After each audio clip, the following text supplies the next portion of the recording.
go to the airport again is probably going to be like before 8 o'clock in the morning, your time, Utah time. So, Right. but I think I would be back like California time by around 6 or so, if I remember the times Okay. right. So just for you guys to be looking at your schedule and seeing what we can So figure. Saturdays I work basically 8 to 5, but I'm managing drivers, so I can be flexible with work. I can take my lunch kind of anytime. So I'm free on Saturdays, a little bit more lax. So anytime basically Saturday would work for me. Evan, how does your week look? Do you know?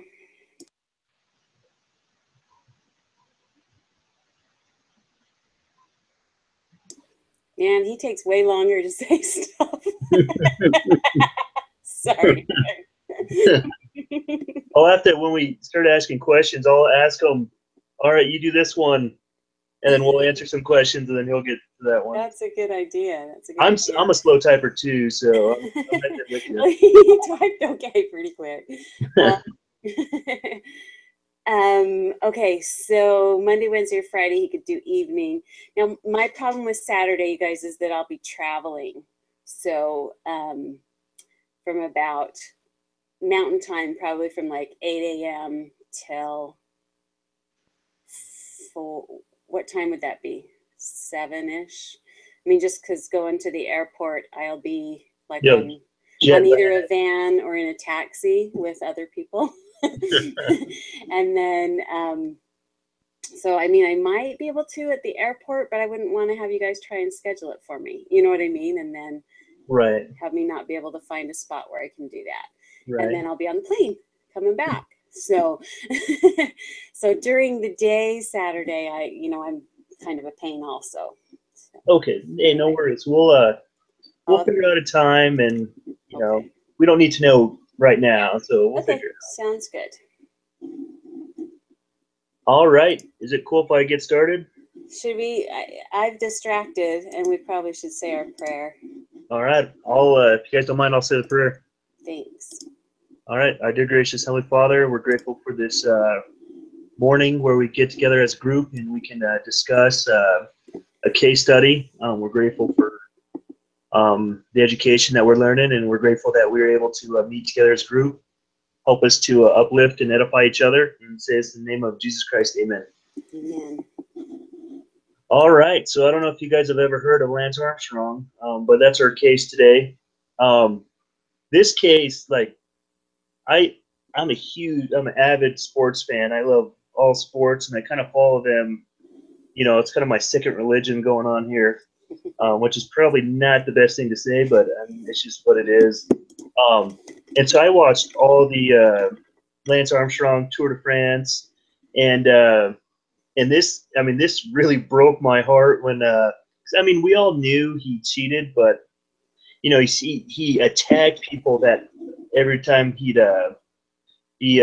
alleged of doping, he would just prosecute them, and so basically Lance Armstrong is an American cyclist who won the most amount of Tour de France's in a row, and he set up a cancer charity that raised hundreds of millions of dollars, and he did great things, but he also cheated and used that to an unfair advantage towards other cyclists. It's kind of hard to say he had an unfair advantage, because I bet, and I hate to accuse people, but cycling is probably the dirtiest sport in the world, and I mean dirty just by the amount of performance-enhancing drugs, cheating, blood infusions, that kind of stuff. And so it's kind of, he broke the rules and he denied that he did it. And because of that, he became a multimillionaire, and he almost became basically an American legend, American hero, because he had cancer and he was able to overcome the cancer and then still have these great feats of winning the Tour de France's. And so the first question that I want to bring to you guys. Oh, I'm just reading your message, Evan. You're exactly right. It's very comparable to Tiger Woods. You know what I mean? Known as almost a squeaky clean guy. You know, a hero. But then he let everyone down twice, and it was a huge fall from grace. So, yeah, I agree with you, Evan, there with his legacy. Mary, do you have any insights on Lance Armstrong's legacy? Well, I think that, you know, you're right. So he had the legacy of the sport, but then he also had the legacy of beating cancer, coming back. And then he had the legacy of the foundation and all that it was capable of doing. And, you know, he was willing to have all that be ruined by his, you know, lying. You know, and I know I bought those gold wristbands, you know what I mean, Live Strong, you know, like it was a huge, huge deal. And that charity did go on, you know, it did provide a good, you know, charity towards others for cancer research. It just was tainted because he was such a cheater. And so the second question that we're going to bring up is Armstrong organized and led what was perhaps the most sophisticated and comprehensive cheating program in the history of sports. Who suffered from his cheating, and what were the costs? And so just the first person that was, you know, that, you know, the cost, I think Lance Armstrong was sued, and I think he lost a lot of money, you know what I mean? Which, I mean, he deserves to. When you cheat and lie like that, I mean, I think the full they should be able to persecute you like they did. But I think the main people that suffered are all the people that looked up to him, in, you know, cancer survivors that said, you know what, I can do this. I can survive cancer. But it really tainted that, you know, it's like he cheated, you know, he thought he'd overcome it. But everything he did was, you know, a fake. It was a fraud. And so, and I think it hurt the sport. The sport became, I mean, it was already known as being, you know, the dirtiest sport in the world. Now it's just like, you can't trust anything that these guys are doing. Do you guys have anyone else that that suffered from his cheating, and what were the costs?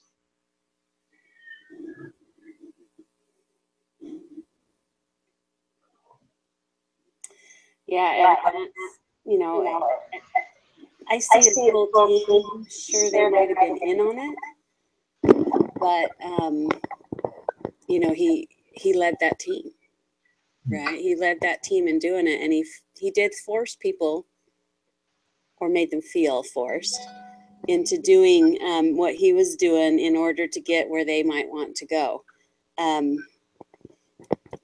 Unfortunate, isn't it, that you can't be involved in a sport, and even if you know you'll never take first because of the cheating? Isn't it unfortunate that you know that you may not be able to participate because you might be put in a position? If you won't take stuff, is he going to come up with ways to have your things put in your drink and your food? You know, who knows, right? So I think that's unfortunate. So yeah, I think he affected his fellow bicyclists, like you say, whether they're professional or those who just love the sport and do it, you know, as amateurs and stuff. But there's all kinds of bikeless teams and stuff out there.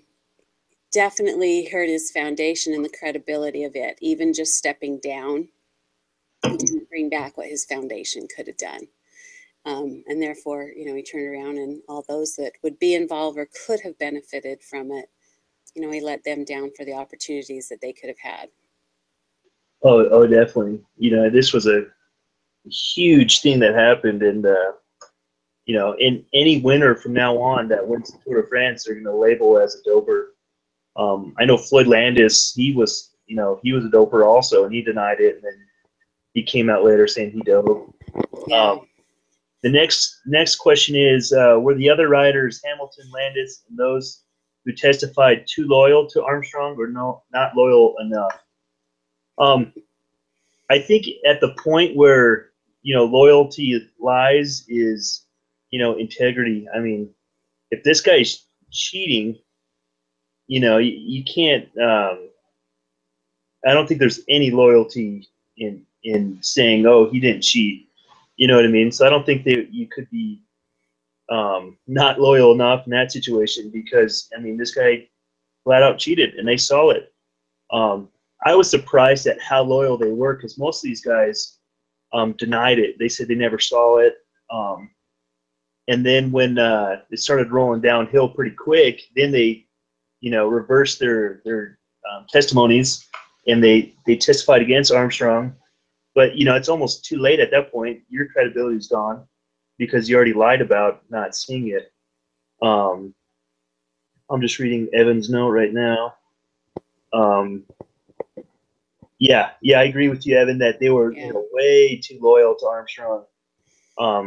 If there's cheating, and you can't claim a championship if it's faulty, if you're not doing it well. And I think, like, at school, if anyone's cheating, they need to say they're cheating. It's like a group assignment. If we cheat, then we have to, hopefully one of our group members say, hey, that's not right. We can't do that. Let's correct it. What do you guys think? I definitely agree. And so on the one hand, I think that they were too loyal, like you say, and even for those in the beginning. But perspectives are all different, right? I'm sure that team thought at first that they didn't have the loyalty that they should have to a team, because the culture, as you talk about, the culture is you dope and you deny it. That's how the sport works. Everyone's doing it. Yeah, that's how we do this. That's how we compete, and I have a better doctor than you. So maybe they should have like a decathlon of doctors. I don't know, but yeah, I have the new technology. Let's do this. We can't get caught. Yeah. It's sad, Yeah, you're right, Evan. Yeah, I like that example, Evan. Exactly. You don't want to hurt their feelings, but in the long run, you just need to confront it. So I think those are really good insights. Okay, and then the next one is, think about a situation where you witnessed a leader, formal or informal, make a decision for others that made you uncomfortable. What was the situation and how did you feel about it? I just had an instance a few months ago where, because I manage drivers, my boss, he's supposed to do observations on drivers and has to do one every quarter. We had a driver that got in an accident. And so his boss, so the division manager, emailed me and said, hey, send in all the observations that you guys have for all 3 quarters, because this was in September, beginning of the 3rd quarter, because you're supposed to have an observation per quarter. And I look, and we have 0 observations. And so I call my boss, direct boss, his name's DJ, and I said, hey, James, the division manager, is asking for your observations. I don't see any. Do you have them at home, or what? What's going on? And DJ said, hey, I'm not at the office. Just write them up, fax them to him, and just sign it as it was me. And it was the first time I've ever been put in a spot like this at work. And I said, hey, I cannot do that. You know what I mean? If we didn't do it, we need to say we didn't do it. We can't say, oh, we did an observation, and we really didn't. And it's important because the driver said he wasn't trained, and the driver was absolutely right. He wasn't trained. He wasn't observed. He wasn't taught. And so if by the manager DJ saying he did it, but he didn't, then he's not in trouble, and the driver gets in a lot more trouble and potentially loses his job. And so I had to email I talked to my boss DJ and said, hey, I'm not saying anything to the division manager. You can call him, take care of it. But I'm not putting in an observation that we didn't do. You know what I mean? And so then my boss said, "Oh yeah, that's a good thing. We don't want to, you know, because with UPS, if you have an integrity issue, you can get fired." He's like, "I don't want to get fired, and so if we created it, then it would be an integrity issue. Then him and I would both lose our jobs. You know, and it's just not worth it. You know." So my boss ended up getting suspended because he wasn't doing his job. But suspension's a lot better than getting fired. Yeah. You know what I mean? And he learned a lesson. So that was kind of interesting. Yeah. Yeah, that's a hard one. I was asked once just to fudge numbers and wouldn't do it. It was much less, in my opinion, it was much less than that. But, you know, it was just stupid percentage numbers, and it was off by like less than 1%. And I'm like, but that's not the truth. It's not what it is. You didn't do that. You didn't pay attention a month ago to making that number be correct, and now you want me to fudge it. I won't do that. Then you fudge it, then he gets his bonus, then you know what I mean? Then it's like, but actually we never got it, you know, so. Yeah, well, and it actually had to do with AT&T buying the company out, and they needed to meet that number as part of the deal. And I'm like, then you should have thought about that a month ago. Yeah. You know, I'm like, hey, we did everything we could from our end to meet that number. You know, if you wanted it more, you needed to do more. My other instance was actually within the same company.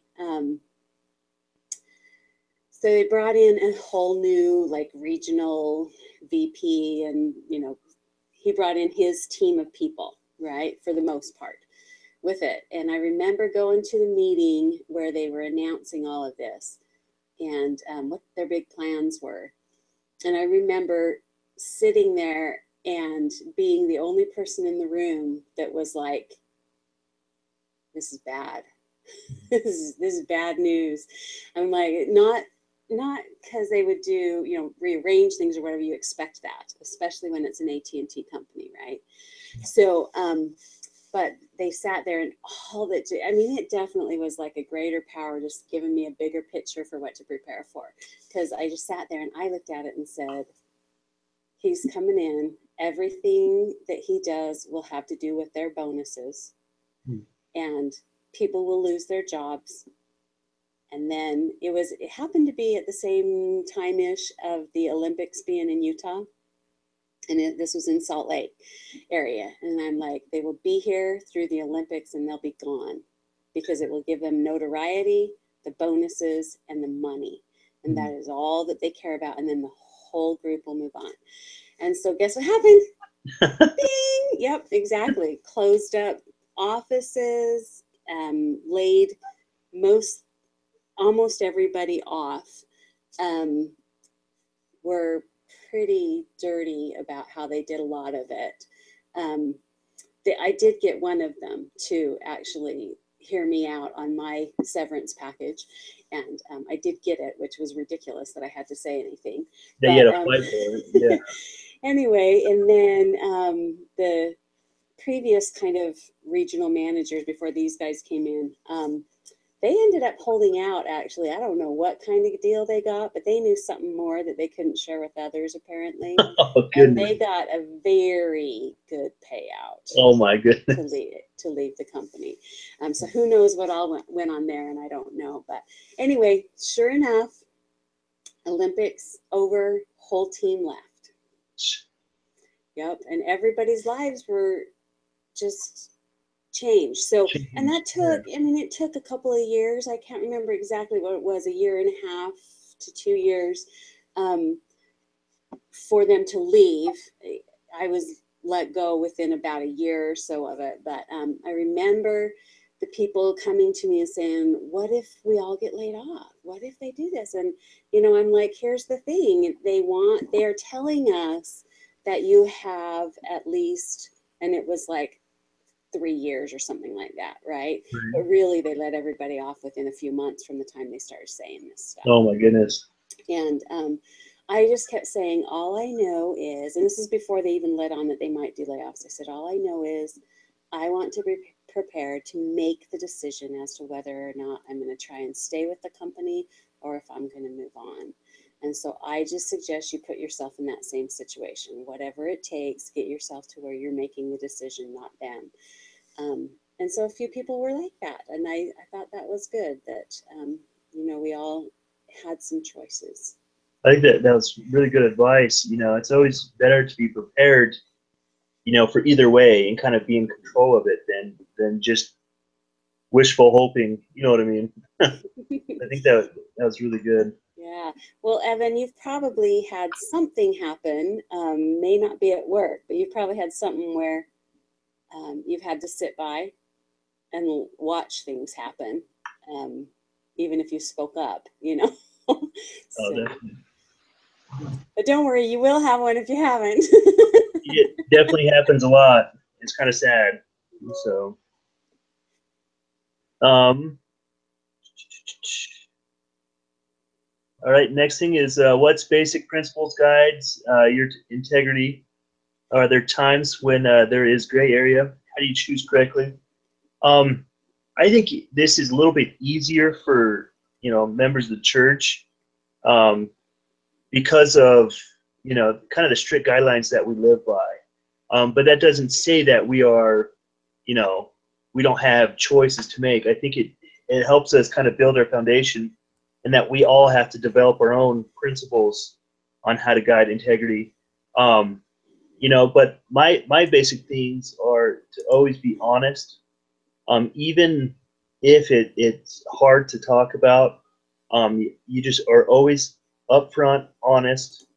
You know, are there times when there's gray area? I think there are gray area moments, but those are the times when you need to rely on your principles to help you make the decision. But I don't know. It's almost, to me, it's almost more black and white than gray. But I don't know. There's millions of things, so there's of course gray area. Then how do you choose correctly? For me, it's mainly, listening to spirit, making a correct choice. And if there are consequences, it's better to, to do the right thing than to do another wrong, and then you're just on a trail of constant bad things. Yeah, it's kind of hard. There's not much gray area. So I think what I would add on there is, hopefully most of the times we're having time to pray about it too, and that we are living in a manner that we have that backup from the Spirit to help us find those right choices, even when it doesn't seem like at the moment one or the other is bad. But I think it's important that whatever decision it is, especially if we have to make it on the spot, that we go forward with faith, right? So maybe I made the wrong choice here, but all of a sudden I recognize how wrong it was, and did I correct it? Oh, definitely. One gray area for me is I do time cards for all the drivers, and they are required by law to take a lunch. So a half-hour lunch they have to put in every day. I would say 90% of the drivers do not take a lunch. That's my guess. So they work through their lunch, and so, and I told my boss, I reported it, hey, they don't take lunch, you know what I mean? And so, but they don't get paid during their lunch, but they work through their lunch. But they have to, by law, put down a lunch. Right. You know what I mean? So it's a gray area of, yes, they're not taking their lunch, but I can't force them to take lunch because I'm not with them, And so, it's like, what do you do there? You know what I mean? I reported it, did everything I can, but every day they don't take their lunch. You know what I mean? It's more of a personal, I don't know, thing, but by law they have to take a lunch. So they get that time taken out of their salary, even though they're working through it.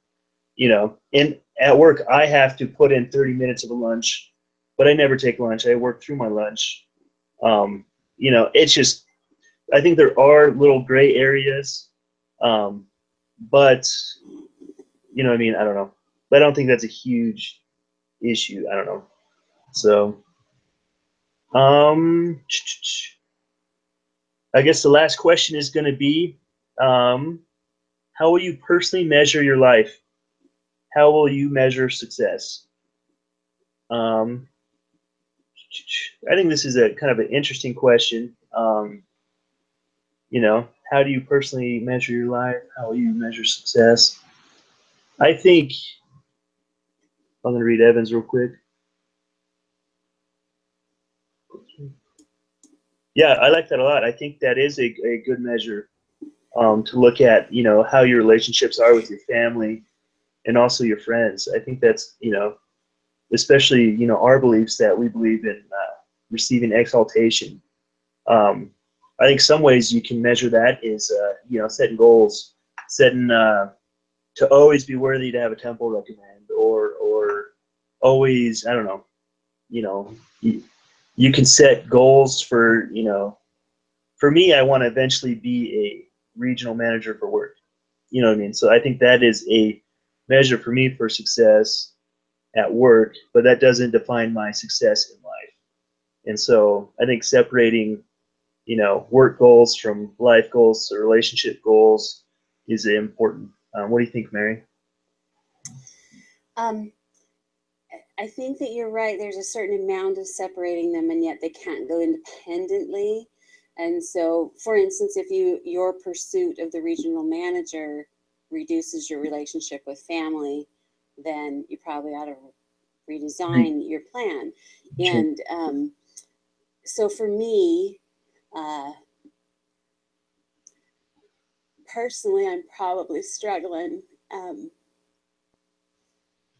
with how you measure success with your family. All my children are grown, and realistically, all of my children love me, but there is a real struggle with a couple of them right now in their own self-esteem.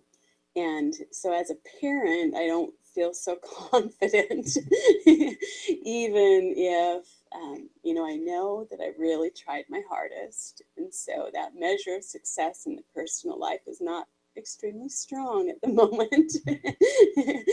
But I know, like in the article, he said something about being based on like self-esteem. And I think that that's where I struggle the most, is what did I not do to help their self-esteem understand how I'm there for them, even though I also know physically there was priorities of work when I wish I'd have said, no, I need to care for them. So. And it's hard to, hard to measure relationships because, they have their choice and agency also. You know what I mean? And so it's a little bit out of your control. I have 3 young kids, so I mean it's totally different part of the life cycle that I'm in. But I mean it is challenging. Like I have to go on this stupid business trip, and on Thursday I missed my anniversary and my son's 3rd birthday. You know what I mean? They notified me on Friday and said, hey, you have to go to this. And then, you know what I mean? And I'm like, well, it's my anniversary and my son's birthday that I requested the day off. But they're like, well, sorry, you can't do it if you want your position. You have to go. You know what I mean? And it's just like, yeah. You gave it to me off, Like, this is the only time before peak that we can get you in. You have to do it, and it's like, it's going to kill me. Thursday's going to come. I'm going to be in such bad mood, And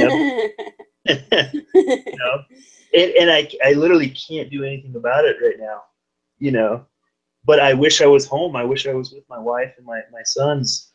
But there's that reality of the work.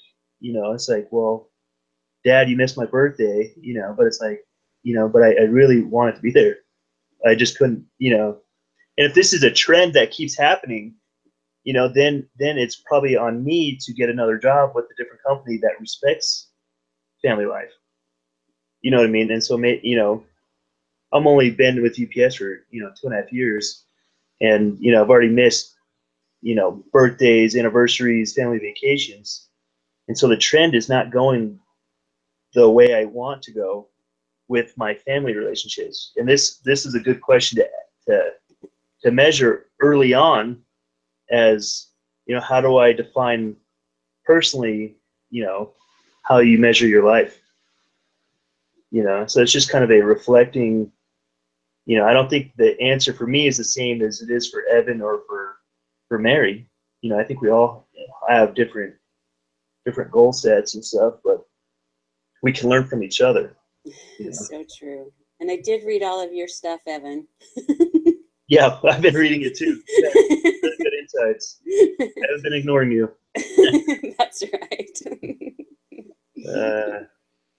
Okay, so that's all we have for this discussion. I guess we'll just wait on the email, communicate, and just see when we can meet for next week. Okay, so I was looking at it just before we got online to see what next week's thing was. And I can't say that I completely understand the directions, because it says if you meet early in the week, then you need to meet earlier. Yeah, it's like, what? So it might be coming from an old pattern of the schedule, but it's like it was talking about how you need to meet earlier because then you have to get back together and come to a conclusion. But I haven't done all that. But anyway, so if you guys have a chance to at least look through the instructions before the end, before Friday while we're talking email, then I'll give you a better idea. Because if we actually end up meeting twice, I don't know that it's saying that, because I didn't take that much time, before we met. So. And maybe we can just do one email thread for the first one and then meet together. Oh, yeah. Or I don't know. We can get a little creative maybe. Yeah, that'll be great. Because I know we're all just slam busy, so. Right. Yeah. Yeah. So, okay. Wonderful. Thanks, you guys. I appreciate it. All right. Thanks, guys. I'll just see you in the email thread. Okay. All right. Bye. See you. Bye.